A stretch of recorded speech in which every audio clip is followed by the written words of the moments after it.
और अब बारी है मोदी स्टोरी की। मोदी स्टोरी के नए एडिशन में बात मोदी के मन की, नरेंद्र मोदी के वो पहलू जिसे हम सार्वजनिक जीवन में या तो देख नहीं पाते या फिर उस ओर हमारा ध्यान नहीं जाता है। मोदी के एक्शन उनके इमोशन पर भारी पड़ते हैं, हालांकि उनके हर एक्शन की नींव में कोई ना कोई इमोशन ही होता है। आपने मोदी की राजनीति देखी, मोदी की कूटनीति देखी, उनकी अर्थनीति भी देखी, लेकिन उनका मन नहीं देख पाते। आज मोदी के खास लोगों की मदद से उनके मन में झांकते हैं।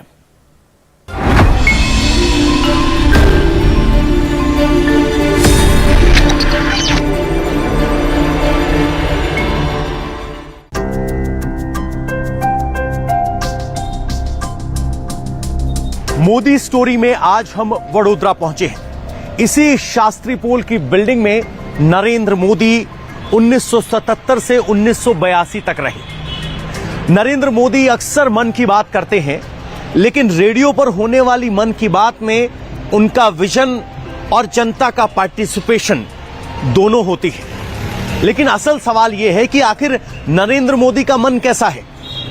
सख्त है, नरम है, और उनके मन में भावनाओं के लिए क्या स्थान है?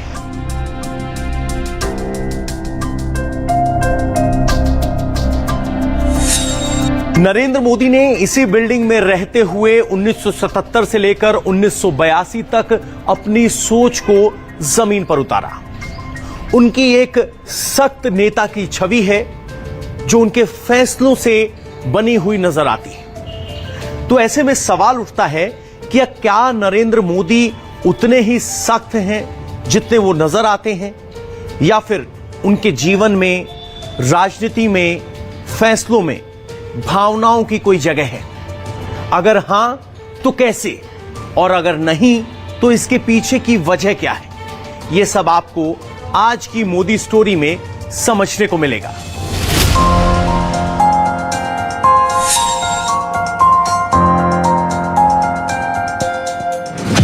बड़ौदा की बात है। बड़ौदा के वाड़ी एरिया के हमारे बहुत ही सीनियर कार्यकर्ता थे चित्ते दादा।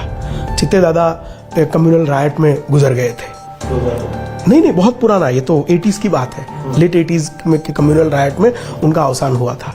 चित्ते दादा की बेटी का कन्यादान मोदी जी ने किया था। यानी कोई एक कार्यकर्ता अगर पार्टी का काम करते हुए, संगठन का काम करते हुए अपनी जान गंवा देता है, उस कार्यकर्ता के परिवार की चिंता करना ये मोदी जी का स्वभाव है। वो कार्यकर्ताओं को अपना परिवार मानते थे, कार्यकर्ता को मशीन नहीं मानते थे, आज भी नहीं मानते हैं। वो हमेशा कार्यकर्ताओं की चिंता करते हैं। और पुराने कार्यकर्ता जिनकी मेहनत से ये इमारत खड़ी हुई है, उनको कभी भूलते नहीं है। वो जब किसी भी शहर के, किसी भी राज्य के प्रवास में जाएंगे, कोई भी पुराना कार्यकर्ता मिलेगा, उस कार्यकर्ता से वहाँ के पुराने कार्यकर्ताओं की वर्तमान स्थिति क्या है वो जानने का प्रयास करेंगे। उनके परिवार में कौन है, उनकी फैमिली का सोर्स ऑफ इनकम क्या है, घर में काम धंधा, व्यापार, रोजगार ठीक से चल रहा है कि नहीं, अगर उनके बच्चे हैं, पढ़ाई का क्या हो रहा है। ये सारी चीज़ें उनको वोट लेने के लिए काम में नहीं आने वाली है। और वो वोट लेने के लिए, चुनाव जीतने के लिए राजनीति में नहीं है, वो दिल जीतने के लिए राजनीति में है।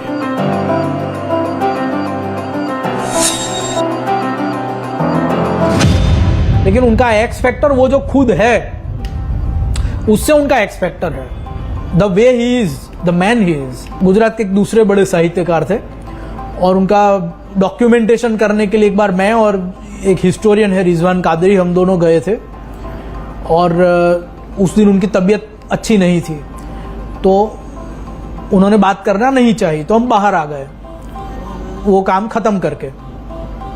तो जब बाहर आ गए तो वो दरवाजा लॉक हो गया। हम बाहर आए तो दरवाजा इस तरह का था कि बाहर आ जाओ, वो दरवाजा अंदर से लॉक हो जाएगा। हमने खिड़की से देखा कि वो बड़े साहित्यकार बुजुर्ग थे, वो जमीन पर घसीटते हुए वॉशरूम या पानी पीने के लिए जा रहे थे। तो हमने खिड़की में से देखा, तो क्योंकि हमारे पास ऑलरेडी कैमरा था तो हमने उसका फोटो निकाल लिया। बड़े बुजुर्ग साहित्यकार थे और बड़े ही माने हुए साहित्यकार। तो हमने वो फोटोग्राफ निकाला और वो फोटोग्राफ मैंने एक लेटर के साथ उसी दिन शाम को शायद या दूसरे दिन नरेंद्र भाई के ऑफिस के एक आदमी यहाँ पे एग्जीबिशन में आने वाले थे, तो हमारी पहले बात हो चुकी थी, तो मैंने उनको हैंड ओवर कर दिया। जैसे मैंने वो हैंड ओवर कर दिया उनको, ये लेटर और वो फोटोग्राफ, तुरंत ही कुछ दिनों में वहाँ पे नर्स और विजिटिंग डॉक्टर नियमित रूप से वहाँ आने लगे और 24 घंटे नर्स तो वहाँ रहे ही, इसकी व्यवस्था हो गई। वज्र से कठोर और कमल से कोमल, ये व्यक्तित्व है। राजनीतिक क्षेत्र में उनकी जलकमल होते हैं। प्रधानमंत्री नरेंद्र मोदी ने एक बार कहा कि हम तो फकीर हैं जी, झोला उठाकर चल देंगे। उनके इस बयान का बहुत से लोगों ने उपहास उड़ाया, बहुत सी राजनीति भी हुई, लेकिन नरेंद्र मोदी के करीब से जानने वाले लोग बताते हैं कि उनके जीवन में यह फकीरी हमेशा से रही है। इस वक्त वडोदरा के जिस कमरे में हम मौजूद हैं, यहां आरएसएस का दफ्तर था और ऊपर अगर आप देखेंगे तो स्वामी विवेकानंद और रामकृष्ण परमहंस की तस्वीरें आपको दिखाई देंगी। नरेंद्र मोदी कई बार सन्यासी बनने की अपनी भावना जाहिर कर चुके हैं। वो स्वामी विवेकानंद के मिशन में भी चले गए थे, लेकिन वहां भी उन्हें सीख मिली कि पहले पढ़ो फिर सन्यासी बनना। तो इस तरीके से कई बार उनके सन्यासी बनने के प्रयास असफल हुए। कहा जाता है कि आदमी का परिवेश उसके बारे में बहुत कुछ बताता है। तो इसी कमरे में नरेंद्र मोदी रहते थे। ऊपर ओम का निशान है। अंदर अगर आप आएंगे तो इस कमरे में आपको बहुत गिनी चुनी चीजें नजर आएंगी। दीवार पर 2 तस्वीरें हैं। हेडगेवार जी की तस्वीर है, गुरु जी की तस्वीर है। एक बिस्तरा है जो वो बेड के तौर पर इस्तेमाल करते थे और एक टेबल और चेयर है जिसे वो कार्य के दौरान इस्तेमाल करते थे। तो ये सारा परिवेश उस तरह का परिवेश है जो उनकी फकीरी वाली बात को साबित करता है और इसी बात की तस्दीक उनको नजदीक से जानने वाले लोग करते हैं कि आखिर नरेंद्र मोदी के परिवेश में या कहें कि पर्सनैलिटी में वो फकीरी वाला अंदाज कहां से आता है।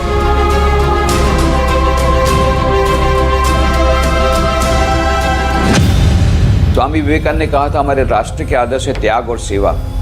ये दोनों में तीव्रता लाजिए तो पूरा देश अपने आप ठीक हो जाएगा।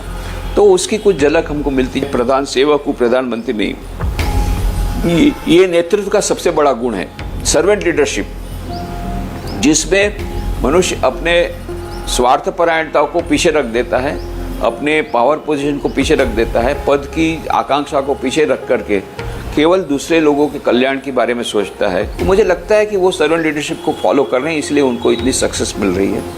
और साथ साथ में वो व्रत एक उपवास भी करते हैं, माँ के समय में उनकी भक्ति भी है। ये सब क्या बताता है कि उन्होंने उनकी आस्था है ईश्वर में, तभी तो ये जितने तीर्थ स्थानों को वे इस प्रकार से सुंदर बना रहे हैं। कितने भक्तों का आशीर्वाद उनको मिल रहा होगा। ये तो बात है कि उनका धर्म के प्रति उनकी रुचि, स्वामी विवेकानंद के जीवन संदेश के प्रति उनकी रुचि और स्वामी विवेकानंद ने जो उपदेश दिए हैं उनको अपने जीवन में पालन करना, ये हमको लगता है कि उनमें है। इसी कारण उनको सफलता मिल रही है। नरेंद्र मोदी का स्पिरिचुअल आधार क्या है? यह बात हम सब जानते हैं कि नरेंद्र मोदी धार्मिक है। जब वो वडोदरा के इस पहली मंजिल के कमरे में रहते थे तो ठीक उसके नीचे धरातल पर यहां हनुमान मंदिर है और हनुमान मंदिर के दर्शन के साथ हर रोज उनके दिन की शुरुआत होती थी।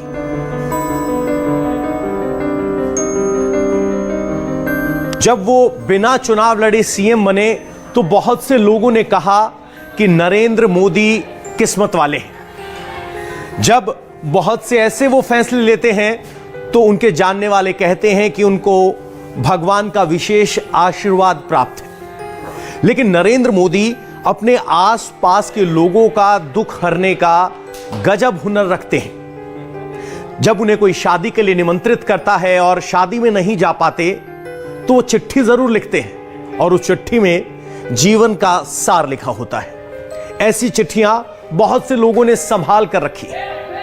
इतना ही नहीं, अगर किसी नजदीकी को कोई जनहानि हो तो उनकी सांत्वना उसको हिम्मत देती है। यानी नरेंद्र मोदी अपने आसपास के लोगों का ख्याल रखते हैं और उस ख्याल में नरेंद्र मोदी की वो आध्यात्मिक तस्वीर उभर कर सामने आती है जो उनके नजरिए को, उनकी भावना को, उनके व्यवहार को गढ़ती है।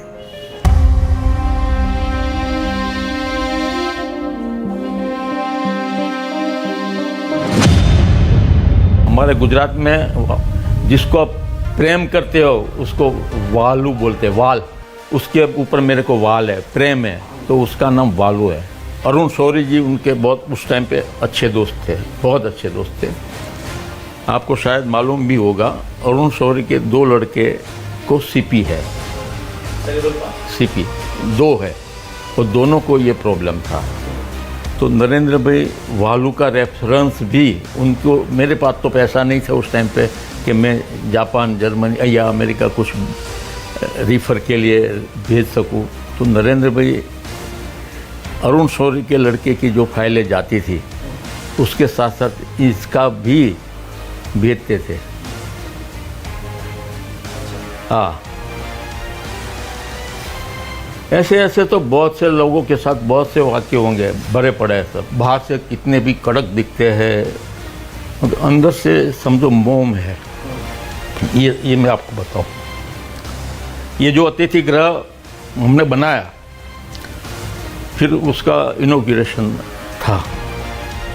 बड़े से बड़े नेता राह देख के बैठे कि हमको बुलाएंगे इनॉग्रेशन के लिए, उसका उद्घाटन करने के लिए। तो उन्होंने मेरे को बोला कि मेरे को वालू, ये जो मेरा लड़का है, उससे करवाना है। तो मैं बोला वो कैसे करेगा, वो मोमबत्ती तो पकड़ लेगा ना। मैं वो मैं खुद साथ में रह के पकड़वा दूँगा। बस भारत माता का फोटो लगाए, उसके सामने आके उसको लेके आप आना, मोमबत्ती लेके उसका दीप प्रागट्य उससे मेरे को करवाना है। इसमें सब कुछ आ जाता है कि इतने छोटे कार्यकर्ता के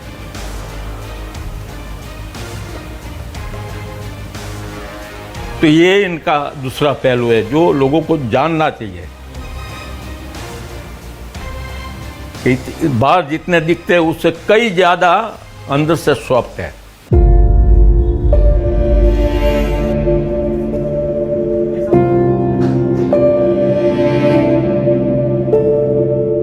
मैं इस वक्त मधु भाई शाह, जिनकी तस्वीर दीवार पर लगी है, उनके घर पर मौजूद हूं। वडोदरा से बीजेपी के गठन के बाद पहली बार कोई चुनाव कमल के निशान पर जीता गया तो मधु भाई शाह थे। और यह तस्वीर उसी वक्त की तस्वीर है जिसमें मधु भाई शाह, अटल बिहारी वाजपेयी और नरेंद्र मोदी देखे जा सकते हैं। उन चुनाव में भी नरेंद्र मोदी की अहम भूमिका थी।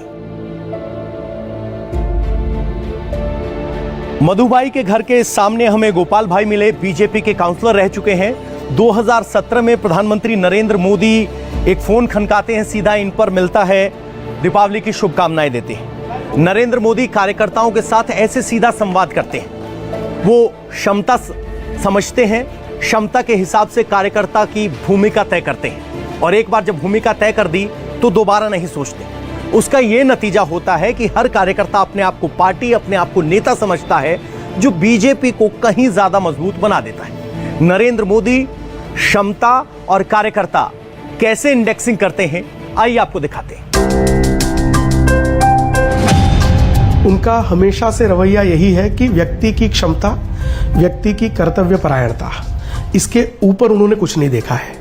2007 में जब 27 साल की उम्र में बड़ौदा डिस्ट्रिक्ट की सावली विधानसभा सीट से उन्होंने उम्मीदवार के रूप में मेरा चयन किया, मेरे लिए अनएक्सपेक्टेड इसलिए था कि 2007 में जातिवाद अपने चरम पे था, और ऐसे समय में मेरी जाति के 150 वोट सावली में थे। मेरे सामने कांग्रेस के जो कैंडिडेट होने वाले थे, उनकी वो 5 टर्म एमएलए रह चुके थे, उनकी कम्युनिटी के 1.25 लाख से ऊपर 1,31,000 के आसपास वोट थे। तो क्षत्रिय के सामने क्षत्रिय को लड़ाना, जातिवाद वाला विष उन्होंने कभी फैलाने का प्रयास नहीं किया। मैंने स्पष्ट रूप से उनको पूछा था कि मेरे चयन के पीछे का कारण क्या हो सकता है, और उन्होंने कहा कि कारणों की चिंता में मत पड़ो, मुझे ऐसा लगता है कि आप में काम करने की क्षमता है, आप में विजन है, तो आप ही को लड़ना चाहिए। मेरे हारने के बाद भी उन्होंने फोन से मुझसे बात की थी। और फोन पे बात करने के बाद जब मैं पर्सनली मिला तब भी उन्होंने मेरा हौसला बढ़ाया था, और जो हौसला उन्होंने मेरा बढ़ाया उसके कारण उसके बाद सावली कभी हारा नहीं। यानी मैं जो इलेक्शन हारा उसके बाद कभी सावली में हम इलेक्शन नहीं हारे, हम हर बार जीते। उसके बाद वहां पे राजपूत कभी नहीं जीता, उसके बाद वहां पे कभी राजपूत नहीं जीता।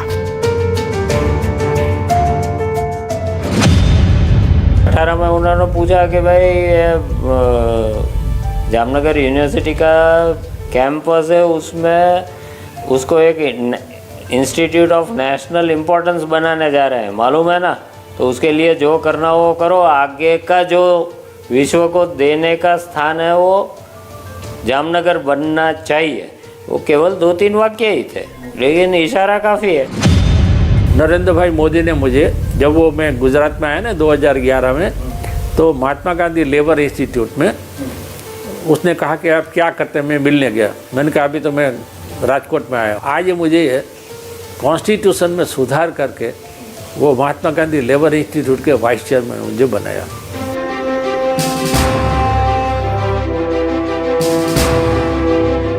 मैं इस वक्त वडोदरा में वडोदरा म्युनिसिपल कॉरपोरेशन के दफ्तर के बाहर हूं। जब नरेंद्र मोदी ने 2014 के लोकसभा चुनाव के लिए नामांकन दाखिल किया तो उन्होंने यहां एक चाय वाले को अपना प्रस्तावक बनवाया, और जब वो अखबार में खबर छपी कि चाय वाले नरेंद्र मोदी के प्रस्तावक होंगे तो संदेश किया कि नरेंद्र मोदी गरीबों के नजदीक दिखने के लिए एक चाय वाले को प्रस्तावक बना रहे हैं। लेकिन किरण भाई आज भी यहां मौजूद हैं, ये तस्वीरें यहां मौजूद हैं, और किरण भाई बताते हैं कि नरेंद्र मोदी से उनका संपर्क नया नहीं है। 35 साल पहले जब 1982 के आसपास वो यहां वडोदरा रहते थे तब से वो जानते हैं, और ये जान पहचान मुख्यमंत्री रहे तब भी जारी रही। प्रधानमंत्री के शपथ ग्रहण में किरण भाई गए और शुभेच्छा मुलाकात के लिए पीएमओ तक वो पहुंचे, यानी ये संबंध 35-40 साल से लगातार जारी है। प्रधानमंत्री नरेंद्र मोदी 5 दशक से सार्वजनिक जीवन और राजनीति में हैं। वो न सिर्फ गुजरात, न सिर्फ देश बल्कि विदेश तक यात्रा करते हैं, और उनके बारे में जानने वाले बताते हैं कि जिनसे वो एक बार मिल लें उसको हमेशा याद करते हैं। याददाश्त बहुत मजबूत है, ये उनकी जरूरत भी है और ये उनकी खासियत भी, और यही जानने वालों के लिए केयरिंग एटीट्यूड उनको कार्यकर्ताओं के लिए, संगठन के लिए बेहद प्रिय बनाता है। प्रियकांत भाई परीख करके एक साहित्यकार गुजरात के, अखबार में उनकी कॉलम भी चलती थी और उनकी 75 बुक पब्लिश हुई थी।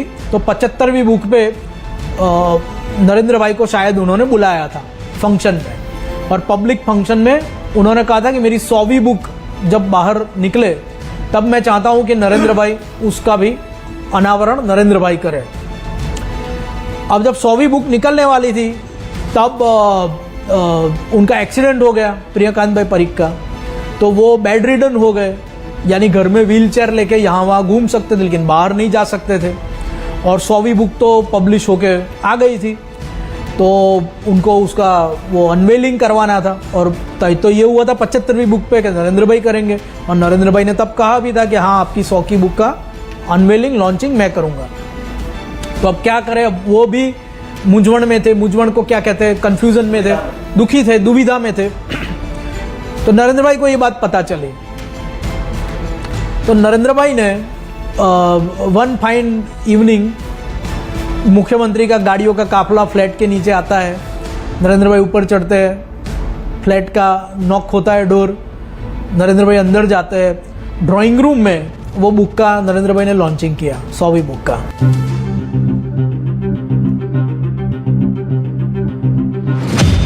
वो किसी भी शहर में जाएंगे, उस शहर के कोई छोटे से कार्यकर्ता के साथ जब उनका संपर्क रहा होगा, उस कार्यकर्ता को वो याद करें। बड़ौदा आते हैं, कई ऐसे परिवार हैं जो लोगों की स्मृति में से चले गए हैं, वो उनको मिलने के लिए बुलाते हैं। राजकोट गए थे, राजकोट में भी अलग अलग परिवार को उन्होंने बुलाया, जिस परिवारों पे वो भोजन किया करते थे।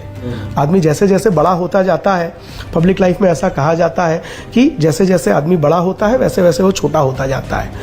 मोदी जी जैसे जैसे बड़े होते जा रहे हैं वैसे वैसे और भी बड़े होते जा रहे हैं। वो अपने पास्ट को भूले नहीं है, वो अपने अतीत को भूले नहीं है।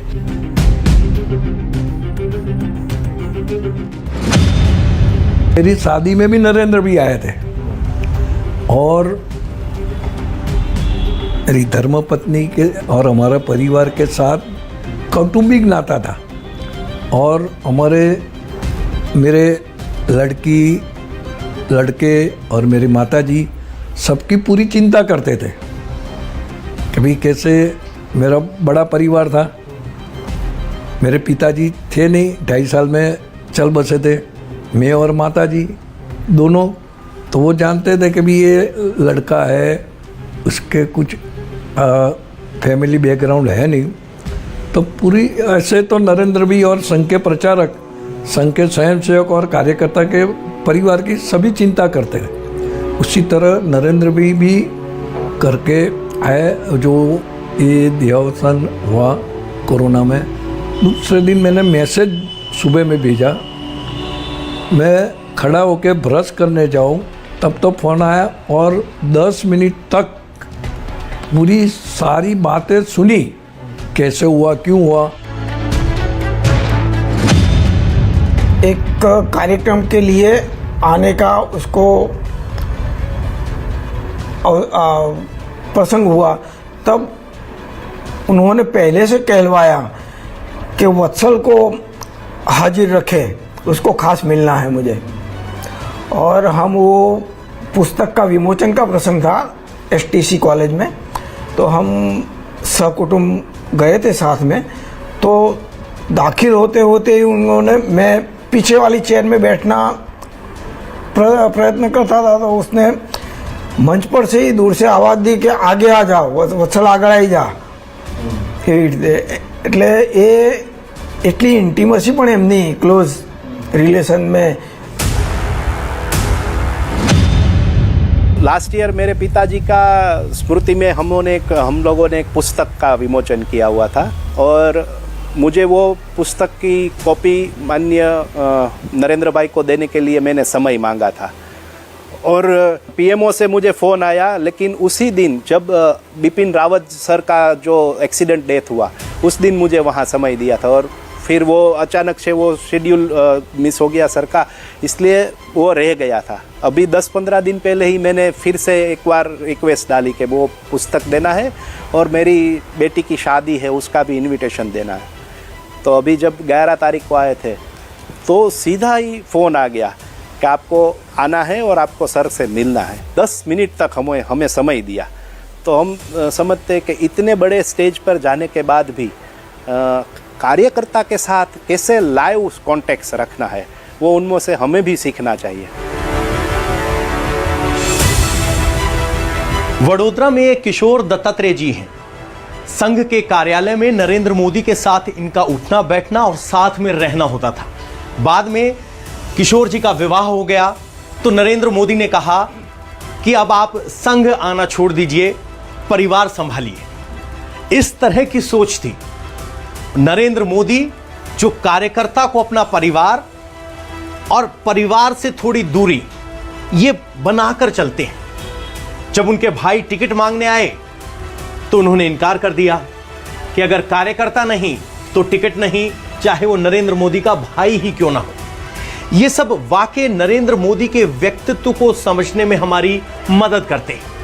नरेंद्र मोदी के फैसलों में सरप्राइज एलिमेंट कहां से आता है, वो फैसले लेते कैसे हैं, सोचते कैसे हैं, इन सब घटनाओं से आप उसे आसानी से समझ सकते हैं।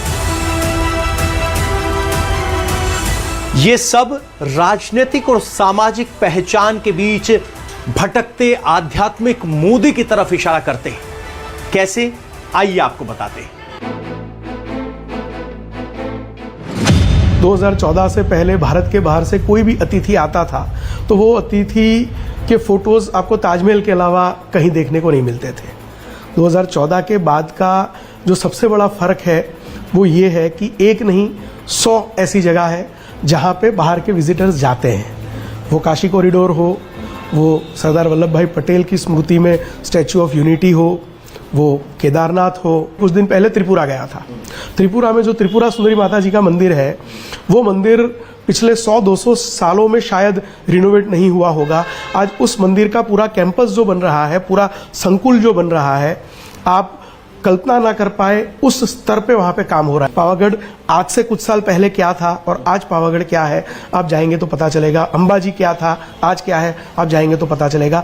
मोदी जी स्पष्ट रूप से मानते हैं कि संस्कृति ही हमारी धरोहर है और संस्कृति का संवर्धन होना चाहिए। जगह पर जाने में व्यक्ति की श्रद्धा बढ़े और व्यक्ति को वहां जाने का आकर्षण हो, इस प्रकार का इंफ्रास्ट्रक्चर क्रिएट करना, ये उनका विजन रहा है। और वो इस चीज को धर्म के साथ नहीं जोड़ते हैं। जब भी मैं ऐसे धार्मिक स्थानों की बात कर रहा हूं, लोगों को लगेगा कि वो धर्म की बात कर रहे हैं। वो धर्म की बात नहीं कर रहे।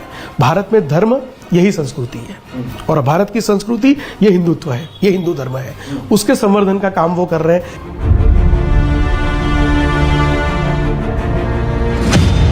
एक विजन के साथ वो घूम रहे हैं, भारत को आगे ले जा रहे हैं। वो विजन कैसे साकार होगा वो शायद वो स्वयं बता सके या आने वाला इतिहास दिखाएगा, लेकिन he has a clear cut vision regarding the barriers which R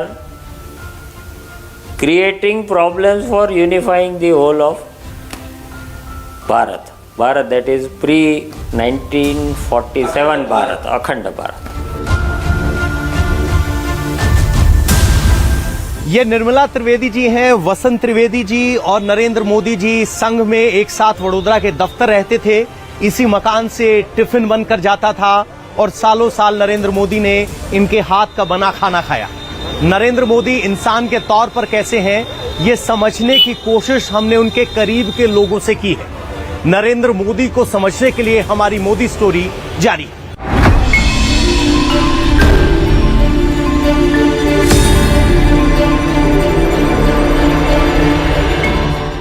India TV हर वक्त हर जगह डाउनलोड करने के लिए सर्च करें India TV news Google play store या ऐप स्टोर पर।